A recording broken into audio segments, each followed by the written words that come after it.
The moment I saw her smile at that message, something inside me cracked, not loudly, not dramatically, but in that quiet, terrifying way where you know nothing will ever feel the same again.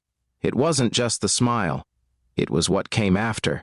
The way she quickly tilted her phone away from me, her fingers moving faster than usual, her expression tightening just a little too late. That tiny shift, that was the moment doubt walked into my life and refused to leave.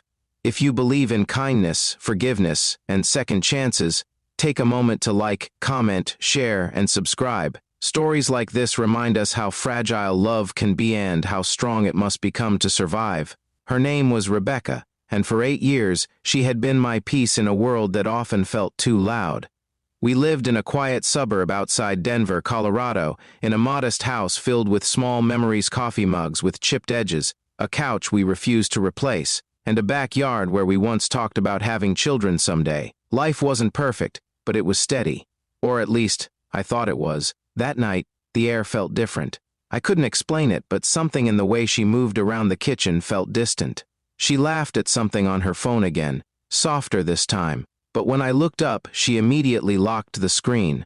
I didn't say anything. I didn't want to be that man, the suspicious husband, the insecure one. But silence has a way of growing heavy, and that night, it pressed down on my chest until I could barely breathe.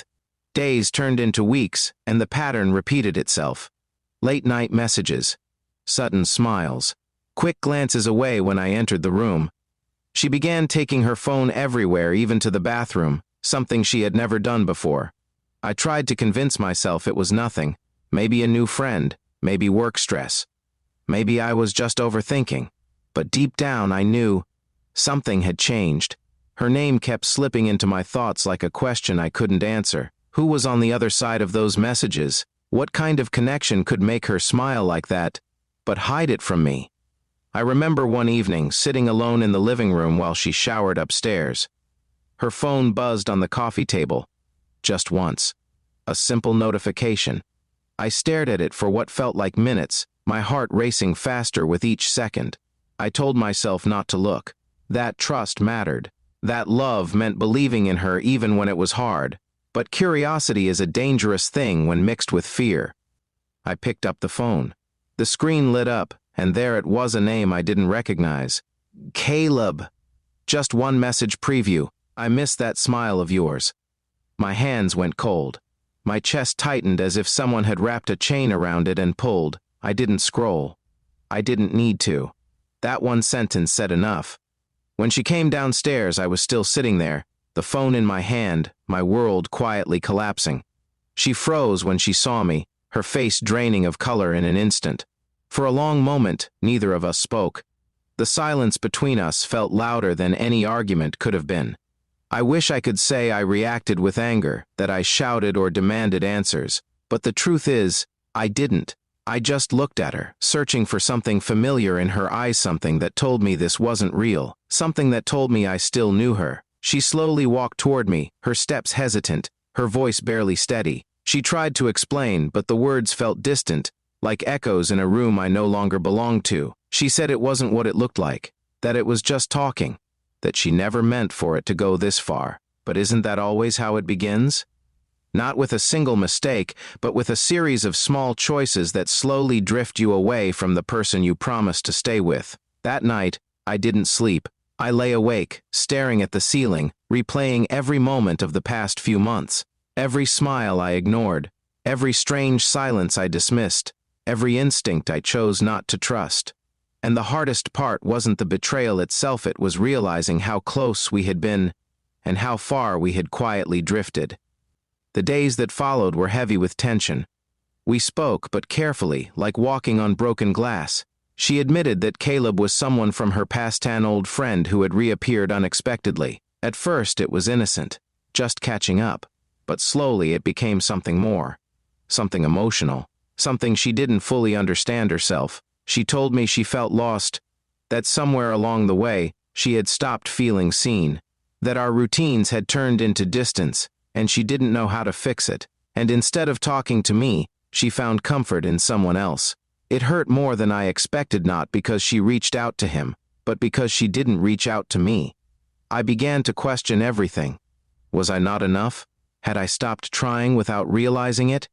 Had we both slowly let our love fade into something quiet and forgotten? But even in that pain, there was a small, stubborn part of me that refused to give up. Not on her, not on us. Healing didn't come quickly. It wasn't a sudden realization or a dramatic moment of forgiveness. It was slow, messy, sometimes unbearable. There were days I wanted to walk away, to protect myself from the weight of it all. And there were days she broke down, overwhelmed by guilt and fear of losing everything we had built. We started talking again, really talking. Not about bills or chores or daily routines, but about us, about the things we had stopped saying, the things we assumed the other already knew, the fears, the insecurities, the quiet loneliness that had crept in without either of us noticing. She cut off contact with Caleb completely, not because I demanded it, but because she chose to, because she realized that what we had was still worth fighting for. And slowly, something began to change. We started going on walks again, like we used to in the early days. We laughed more, not forced, but genuine, unexpected laughter that reminded us of who we once were. We began rebuilding trust, not through promises, but through actions, small, consistent efforts that slowly stitched the broken pieces back together. But the truth is, scars don't disappear. They stay. Not as reminders of pain, but as proof of survival. If this story is touching your heart, please take a moment to like, comment, and share your thoughts. Your support means more than you know, and it helps stories like this reach others who might need them. And before we reach the end, here's something special. Comment: second chances matter if you believe love deserves another shot, even after it's been broken. Months later, I found myself sitting in the same living room where everything had once felt like it was ending. Rebecca sat beside me, her hand gently resting in mine. There was no fear in her eyes anymore, no hesitation. Just a quiet understanding, a shared acknowledgement of everything we had been through. Love isn't always about perfection. Sometimes, it's about choosing each other even after seeing the worst sides of one another. It's about staying when it's easier to leave. About rebuilding when it feels impossible. That smile I once feared, I see it again now. But this time, she doesn't hide her phone. She doesn't look away. And for the first time in a long time, neither do I.